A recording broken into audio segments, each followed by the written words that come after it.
Everyone, I welcome you to all in this new vlog. So friends, आज के vlog में मैं अपनी जो भी यूट्यूब से क्लासेस फॉलो करती हूँ उनके बारे में आप सबको बताऊँगी। आगे आने वाली वीडियो में आप सबको वो दिखेगा। और जैसे जो अपनी तैयारी यूपीएससी में जो बिगनर हैं, जो अभी अभी स्टार्ट कर रहे हैं, तो उनको वो बहुत हेल्प करेंगे। बिकॉज स्टार्टिंग में नहीं पता होता कि हम कहाँ से चीज़ें कैसे करें। अगर आप कोचिंग नहीं ले रहे हो तब फिर और भी डिफ़िकल्ट हो जाता है। तो फ्रेंड्स, आज की मेरी जो फर्स्ट क्लास है वो हिस्ट्री की है और मौर्यन एम्पायर के पास मैं पहुंची हूँ। मैंने आपको बताया था कि मैं अगेन स्टार्टिंग से मैंने स्टार्ट किया है अपना अगेन नोट्स बनाना, प्री और मेंस दोनों को देख के। क्योंकि पहले जो फ्रेंड्स मैंने अपने नोट्स बनाए थे ना, वो बनाए थे जैसे शॉर्ट नोट बनाए थे। बट फिर मुझे उसमें प्रॉब्लम पता क्या हुई फ्रेंड्स, जब मैं अपने वही नोट्स बाद में देख रही थी तो मुझे बहुत उनमें एक तो कन्फ्यूज़न क्रिएट हो रहा था, और दूसरी बात जब मैं मेंस के लिए लिख रही थी ना आंसर, तो मुझे अच्छे से सेंटेंस नहीं मिल पा रहे थे, एक अच्छी वोकैबुलरी नहीं मिल पा रही थी। मतलब मैं लिख नहीं पा रही थी चीज़ें। तो अभी मैंने सोचा है कि मैं जो अपने नोट्स बनाऊंगी ना वो एक आंसर की फॉर्म में बनाऊंगी। एंड ये सामने यूट्यूब पे खान सर की क्लास सीरीज़ अवेलेबल है। आप जस्ट ऐसे सर्च करना हिस्ट्री बाय खान सर, आपको पूरी ये क्लास सीरीज़ निकल के आ जाएगी।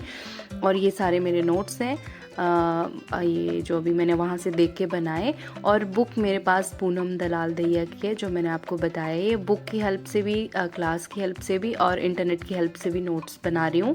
और फ्रेंड्स, ये हैं सर हमारे सामने सैनिल नागरे सर, इनकी क्लास सीरीज़ अवेलेबल है। आप हिस्ट्री क्लास सीरीज़ सर्च करना, निकल के आ जाएगी। इन सर ने मतलब जो सैनिल सर हैं, इन्होंने बहुत अच्छा पढ़ाया हुआ है, बहुत अच्छा पढ़ाया हुआ, तो आप इनको भी देख सकते हो। तो फ्रेंड्स, अब हिस्ट्री 1.5 घंटा मैंने हिस्ट्री की क्लास की। अब उसके बाद मेरी 1.5 घंटे की पॉलिटी की क्लास। तो अभी पॉलिटी में मेरा जो चल रहा है, पॉलिटी का भी मैं आपको बताती हूँ। पॉलिटी क्लास सीरीज़ आप यूट्यूब पे सर्च करना, ये वाली ओनली IAS UPSC करके चैनल है, वहाँ पे ये सर की आपको क्लास सीरीज़ नज़र आएगी। इन्होंने इतना अच्छा करवाया है ना फ्रेंड्स पॉलिटी, कि मैं आपको क्या बताऊँ। और कंप्लीट लक्ष्मीकांत बुक की फॉर्म में इन्होंने हमें सारा ऐसे करवाया। और मेरा जो टॉपिक चल रहा है अभी, इंटरस्टेट रिलेशंस चल रहा है इसमें। तो बस अभी मैं 1.5 घंटा भी इसकी क्लास करूँगी। सर बहुत अच्छा पढ़ाते हैं, आप एक बार क्लास लगा के देखना। एंड फ्रेंड्स, आज मेरे साथ क्या हुआ, आज ना मतलब 4 फरवरी थी, मैं लेट डाल रही हूँ ये ब्लॉग आपको। तो आज ही के दिन मैं पिछले साल वृंदावन गई थी। और आज क्या हुआ, मैंने ना 2-3 दिन पहले इंद्रेश जी महाराज हैं, उनका सत्संग सुन रही थी मैं। तो वो उसमें बता रहे हैं कि अगर ना आपको जैसे वृंदावन जाने के संकेत जो मिलने हो, तो वो है कि आपको वहाँ से अचानक प्रसाद मिल जाएगा। तो मेरे लिए भी वृंदावन से प्रसाद आ गया अचानक से। और उन्होंने प्रसाद दिया जिनको मैं जानती भी नहीं हूँ, मतलब दूर दूर तक कोई आसार नहीं थे कि मेरे लिए कोई वृंदावन से प्रसाद लाएगा। तो मुझे मतलब बहुत खुशी हुई, मतलब जल्दी से जल्दी वृंदावन का बुलावा आने वाला है और मैं जाने वाली हूँ। मैं बहुत बहुत बहुत खुश हूँ। मैं अक्टूबर से जाना चाह रही हूँ फ्रेंड्स, पर मतलब बन ही नहीं रहा है जाने का। बट फाइनली अब लग रहा है कि अब जाऊँगी। फ्रेंड्स, तो मतलब अभी ना मैंने इकोनॉमी की क्लास लगाना शुरू की। तो ये ना मैं यूट्यूब पे ही देख रही थी, क्योंकि खान सर की कोचिंग ले रही हूँ, वहाँ पे भी इकोनॉमिक का कुछ नहीं चल रहा है अभी।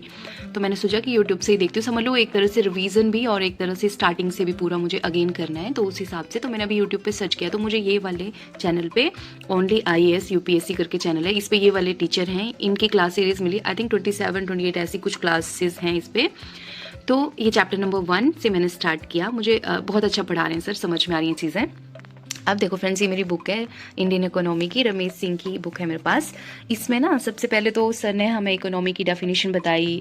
इकोनॉमिक्स में साथ साथ में ना नेट से भी करती हूँ, जो चीज़ें मुझे थोड़ी सी बुक में या वहाँ पे जो टीचर अगर कोई डेफिनेशन दे रहे हैं वो थोड़ी कॉम्प्लिकेटेड लगे, तो मैं नेट से भी करती हूँ। तो ये अब बात यहाँ पे आई कि व्हाट आर इकोनॉमिक एक्टिविटीज़, ठीक है, कि इकोनॉमिक एक्टिविटीज़ क्या होती हैं। तो यहाँ पे ये बोल रहे हैं कि all activities where money is involve, जहाँ पे पैसा इन्वॉल्व हुआ can be called as economic activity, उसको हम इकोनॉमिक एक्टिविटी बोल सकते हैं।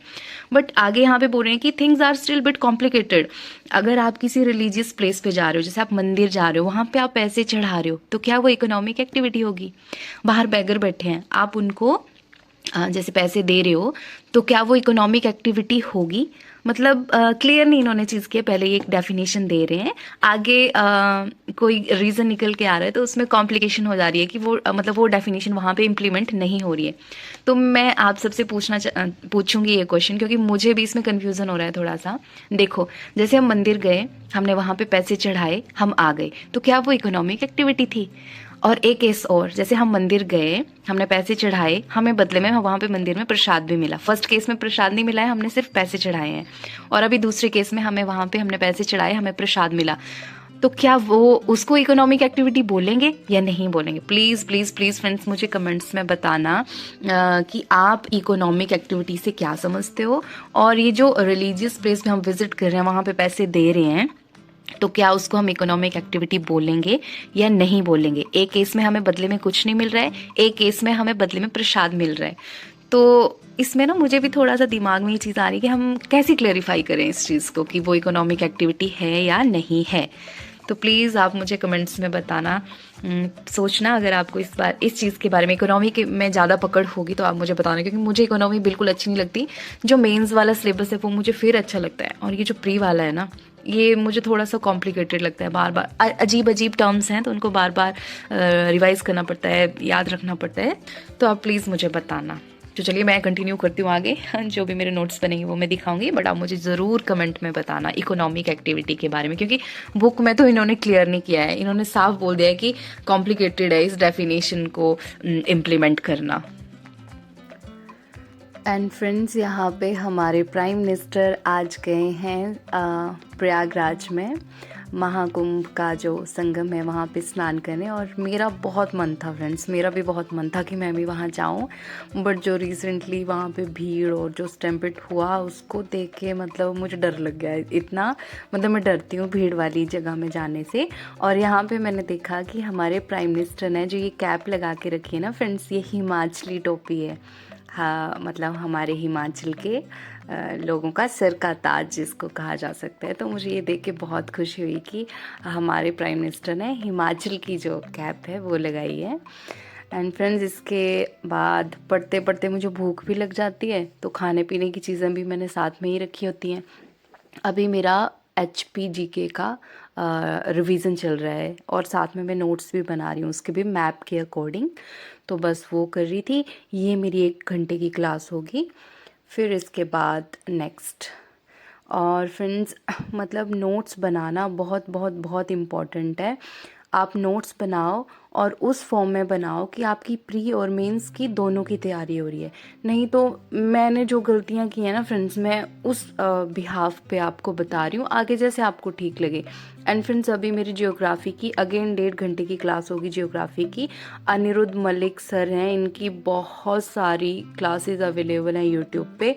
जियोग्राफी बाय अनिरुद्ध मलिक आप सर्च करोगे तो आपको पूरी क्लास सीरीज़ मिल जाएगी। और सर बहुत अच्छा पढ़ाते हैं फ्रेंड्स, आपको कहीं से कोचिंग लेने की ज़रूरत नहीं है। UPSC जियोग्राफी के लिए इतना अच्छा पढ़ाते हैं कि आपको ज़रूरत ही नहीं पड़ेगी कोचिंग लेने की। और ये मेरे नोट्स बन रहे हैं, बुक मैंने आपको बताई है, मेरी PMF की है। ये मैंने अमेज़ोन से लिया है, आई थिंक 400 की बुक है, बहुत अच्छी है। इसमें ना डायग्राम और जो इमेजेस दी हैं ना वो बहुत अच्छी हैं, मतलब चीज़ें बिल्कुल क्लियर हो जाती हैं। फिर फ्रेंड्स, इसके बाद आज मैंने लंच नहीं किया था। अभी शाम के 4:30 बजे 5 बजे का टाइम हो रहा है, तो मैंने अपने लिए बना लिया पोहा, बहुत दिनों के बाद बनाया। और साथ में बना ली थोड़ी सी कॉफ़ी, क्योंकि इस टाइम तो अब मुझे ऐसे लग रहा था बहुत भूख लग रही थी, दिन ढल रहा था, थोड़ी थोड़ी धूप भी थी, तो फिर मैं बैठ गई धूप में खाने। एंड फ्रेंड्स, आज के व्लॉग में इतना ही। आई होप आपके लिए हेल्पफुल रहा होगा। आपका कोई भी क्वेरी होगी आप मुझे कमेंट में पूछ सकते हो, और मुझे भी अगर मेरे लिए भी कोई सजेशन होगा आपका तो प्लीज़ आप कमेंट में मुझे बताइएगा। सो फ्रेंड्स, मिलते हैं नेक्स्ट व्लॉग में। Bye bye.